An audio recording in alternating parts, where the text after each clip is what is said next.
You need to leave. Yeah. Oh, okay. Sit. I have a live studio audience today, guys. Yay! So, woo!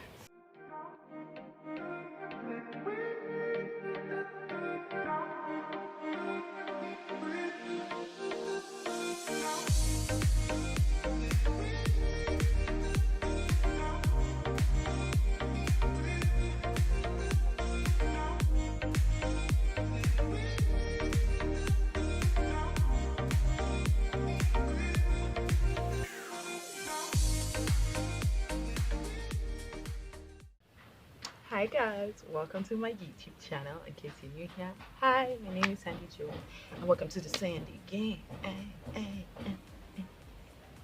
It's been a minute. Yeah, I was giving you guys a break to miss me, and according to the number of people who checked on me, more than me miss. I keep things, guys. So today, I realized I haven't done a how-to in a minute, and I've been watching Velour talks. In case you don't know, me and Velour are like in a relationship or something. So I already have 2 episodes up with them. I have the how-to book, which I will link up here, and I also have the how to walk on the runway featuring the agency and their bomb models walking up here. The second one is a very short video, so if you'd like to watch that, do so. Also, I have been talking to Paynet, the CEO of Velour, as well as watching Velour Talks, which airs on their Instagram live every Saturday at 2 p.m. So if you are a model already, or if you would like to be a model and there's just some questions you've had, them babies won't keep quiet though. And if there's some questions you've had about modeling, I think that live is for you, because it's basically free information that agencies, sorry guys, agencies should, any of it should charge us for, and they aren't. So just get it while it's free, girl. So now, how to put together a modeling portfolio. First of all, disclaimer, I am not a manager or an agent or like a casting director, so this is just based off my experience, and I am a size 12 UK plus size model. So if you are in that range and you consider yourself a fashion model, then maybe this is for you. So I'm gonna just give you all some tips, and you could take them or not, or you could take the ones that you feel appeal to you or apply to your modeling career, and then just use those, and then we could share. So I'm gonna tell you, first of all, if you would like to, and if you think the investment is worth it, it was worth it for me, get a modeling portfolio, like a physical book. So they call this a book. If you watch NTM or other model like shows, they just call this a book. So when you go on a go see, or you go to see a designer so that they can pick models for their show, they ask you, more often than not, they ask you if you have a book. So now with the Kenyan industry, I've noticed it's not that big a deal whether or not you have a book, but every time I've brought it, it's like I stood out. So if they were considering between me and another model my size or my height or who has my look, and then I had the book and she didn't, I got picked. So I'm just saying, like, look the part. If you're gonna go to class, you would carry a book and a pen, right? So modeling tools, these and heels, gory going on. So this is a book I haven't opened in a while, obviously with the Rona. Also, I haven't really cast recently because I've been lucky enough to book jobs without having to do a casting. But the first thing usually people notice is the first page. Psychology. I'm a psych major. I'm a state teaching y'all. Primacy. The rule of primacy says that you remember the first and the last thing you see. So even if you're hearing a song for the first time, probably the first line or the first chorus, the chorus, because it's repetitive, but the first line and the last line are what you're more likely to remember. If someone gives you a list of words, like a list of colors, you're likely to remember the first color they said and the last one, and the in between is just a hot mess. That is not to say that you should be showing people work pictures. So the first picture ideally should be a headshot. This headshot is old. Kuyo shot this, I think, in 2017, and the first picture on your portfolio needs to be a headshot. You need to be. Yeah. Oh, okay. Sit. I have a live studio audience today, guys. Yay! So first, headshot. I'm not going to show you all of them because I feel like the light is changing every time like I flip a page. So just the first one is the headshot. Ideally, a modeling portfolio should have up to 10 pictures, not more than 10. If you want to overkill it, do 12, because I don't know, a dozen is a number that people like. So 12, I'm thinking maximum, but ideally between 5 and 10. And also make sure they are powerful pictures. Don't just you do a shoot together with I don't know who and you put it over there. No, if you feel like it's a picture that doesn't sell you well, then you don't gotta put it. And then every so often update your pictures. Like I said, this is a picture from 2017, so I've taken pictures since then and I've been too lazy. So don't be like me, don't be like Sandy, be better. So I'm going to tell you some things about a modeling portfolio, FAQs, or just, I don't know, things that I think are important when you are putting together a portfolio. So thing one, I'm sorry guys, this is taking me a minute. So the first thing is to work with different creatives. That's the first piece of advice I'll give you, because when you work with one, everyone has their aesthetic. Creatives have different aesthetics. I feel like I have an aesthetic, so even when you go to someone's Instagram, you can see a bit of their aesthetic. There's people who prefer to do like their pictures are shot more like in dark mode. Some prefer bright colors and bright backgrounds. There's people who like to use props. Even the way someone edits, you can tell that this is like their signature. So the more people you work with, the better for you, because your portfolio will have range. It won't just be the same type of picture where it's always the same prop or the same background or the same editing with the same preset. So it just looks like it's different. It's the same picture with different clothes on. So try and work with as many different creatives as possible. Even with stylists, they don't style the same way. So if you work with a different makeup artist, if you work with a different stylist and a different photographer every single time, then voila, your pictures look bomb. So the second thing is to shoot in different setups. So this just basically means indoors and outdoors. If you're going to do studio shoots, mix them up also with some outdoor shoots so that your portfolio has range. And when the client sees it, depending on what type of shoot they want to do with you, they are confident that you will be able to execute the same bomb pictures, whether it's indoor or outdoor. You hella welcome. Number 3, ensure to include a strong opening headshot, which I have just shown you. I'm going to try and look for pictures in my portfolio from like the last maybe 3 years, and I'll be playing them as I tell you. So a strong opening headshot, that is amazing because it shows people your features, it shows people your angles. If you have high cheekbones, show those. If you have big eyes, like all these things that are beautiful in the modeling industry. And the more you might feel like maybe I don't like my picture to be super up close, but I feel like the more diverse you are, the better your chances. If you have natural hair, shoot that.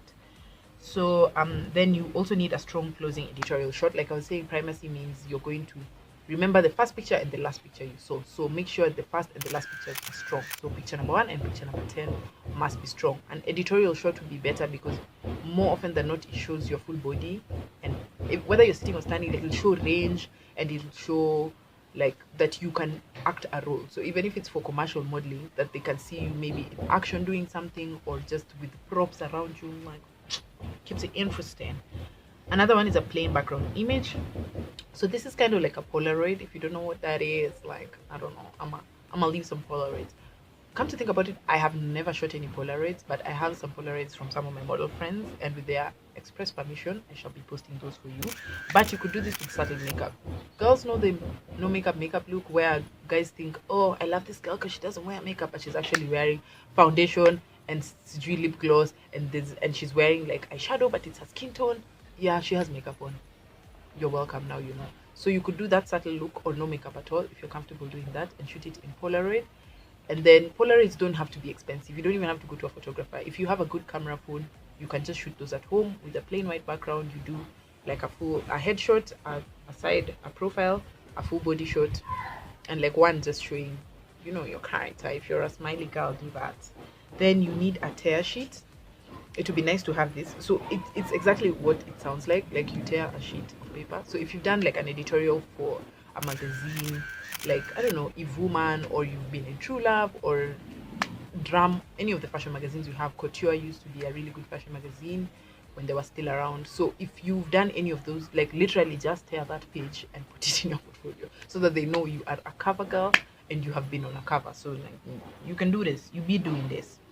And then a smiling shot. This isn't compulsory if you keep that baby.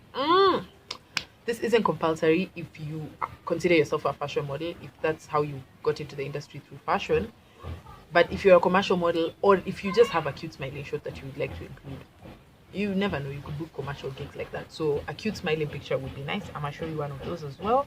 A bikini photo, only if you're comfortable with it and only if it's professional. Listen, when they ask you to send bikini pictures, they're not telling you to send those selfies you took when I don't know you went where in dim light and they're looking mad sketchy.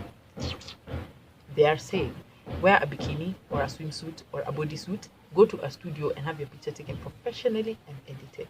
That's the one I'm talking about. So that's nice because it shows, first of all, you're comfortable in your body because we're models, and if you aren't, it'll show in the picture.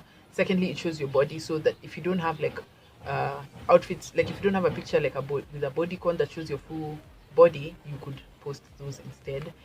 And I don't know, you could get commercials and swimwear gigs. You're welcome.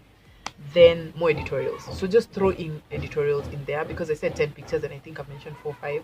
So just throw in some editorials, like really good editorials in there. So I know that this sounds like a lot, especially if you're a first time model or you've never modeled and you're watching this is your first video on my channel and you're like, oh my god, where am I going to get all these things? Worry not. It takes a year, 1 to 2 years to build a proper portfolio. So it's not like I also just was born and I was like, yes, let's do this, I have a book. No, it took a while. So it takes working with different creatives, like I said. It takes building, like I've been, I think in If Woman like 5 times now. I have been in the Saturday Daily Nation, the pull out spread. I've been in that like 5 times. So every time you're in one, you do that. And then collaborations and projects also help because I've done a lot of those because I've been building a network with creatives ever since I got into the industry. There's a sound that if you guys can hear, I'm so sorry because like it's just not stopping. Guys, funny. Okay, so I think the sound is good for now. Let's do it quickly before Bob the Builder comes back. So another thing you need to do is look at what other models in your field are doing and copy. Like, of course, not like copy paste, but like you can edit kidogo. But just if people in your field are doing this, then this is what clients are buying at the moment. So just look at those. If there's people you like, or you would like to model yourself, you'd like to model yourself with. Is that the correct position? My brain isn't working because I'm hungry. Like, just look for a mentor, find what they're doing, and do that. So yeah, that makes sense. Another thing is to find a good platform to put your portfolio on. So either you could have a personal website, which I don't know, I feel like if you're starting out is too expensive and it's a really big investment when you're not guaranteed return, or you could just do social media. I would say like 80% of the jobs I book are off Instagram. Like, our client will just be going through profiles and will stumble upon mine and be like, yo, I like how you do this and this and this, send me your rate card, I'd like to do something together. And I'm like, woo, I'm gonna eat today, I'm gonna eat good. So just make sure, if you could have 2 accounts, which I've always thought is overkill, because now we have Insta stories. So if you'd like to post some personal stuff, like selfies or stuff you're doing at home with your family, you can just put those on stories and they'll disappear, and then your professional portfolio goes on your feed. And I think Instagram is really doing the damn thing. When you're starting out, you could sponsor your posts, by the way. Even something as little as $100, $1, and like your picture could go far and wide for the beginning. And then as you build a following, then you're good. You don't need that. And finally, guys, keep updating your portfolio. So don't have pictures. Don't be like Sandy, who has 3-year-old pictures in her portfolio still. If you're doing new work and it's better than what you were doing before, and especially like if you're prone to changing your look, like if you color your hair a lot, you dye your hair, that's the same thing. You cut it, you like have braids this time, and this time you have your hair is palmed or whatever. Just make sure every time you change your look, you update your profile. If you get a new piercing, if you get new tattoos, which I wouldn't advise if you're a fashion model, because sometimes clients are very traditional in Kenya especially, and they might not want you to like walk their runway with tattoos. But if you already have those, then it's your niche. Do that. It's your X factor. So yeah, that's all I had for you guys today. I just want to show you the last picture in my portfolio. It said the first one needs to be a nice headshot, which I had already shown you, and then the last one needs to be a nice editorial, like a bomb editorial. So do you see this? Should I move it forward? So this is an editorial I shot. I'm gonna put the picture here for those of you who are squinting like me and wear specs. But this is a bomb editorial I shot with Lucy Robbie and Mutuma of Focus Photo Studio, and I'm just like, you need to leave them thinking about you so that when they see the next portfolio, they don't forget what you look like. So if you are a model and there's anything you think I left out, please leave it in the description bar. If there's something you would like me to talk about in the how-to department, do that as well. In case you're watching this video and you are not subscribed, how dare you? I hope you enjoyed this video enough to subscribe, and I will see you on my next one. Like, share, subscribe, share with someone who you think would benefit from watching this. And definitely leave me ideas for what you guys would like me to shoot while at home. Thank you. Bye, Sandy Gang.